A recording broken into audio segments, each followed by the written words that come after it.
Ayan. Alright. Nabaklasan natin. Ibaba na natin sa kanyang chassis. Okay na. Ayan. Natanggal natin yung mga panggilid. Saka yung pang ibabaw. Ngayon, tatanggalin na natin itong mga bolts na to sa gilid para matanggal natin yung cover ng crank. Alright. Ayan. Medyo pinahirapan tayo magbukas ito bagong ang gasis dati ito eh. Yan. Nakakuha sa pokpok. Hirap na sa kamay. Ayan, dandanan tayo. Iyo. Nandit na rin yung gasket. Yan. Ayun, sumama na.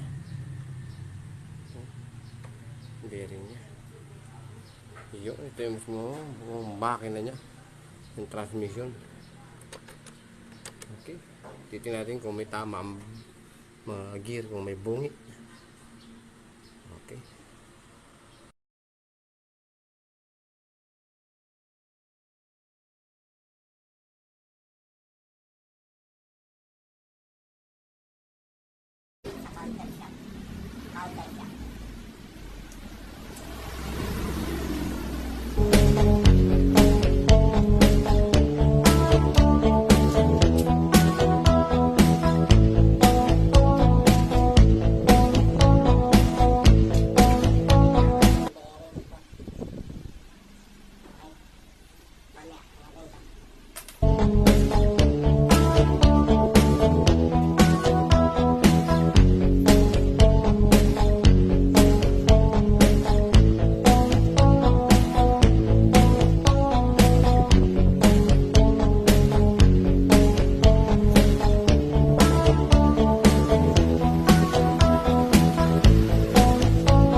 Gira.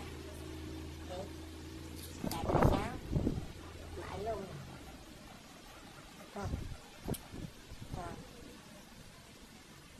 May blera sa lay.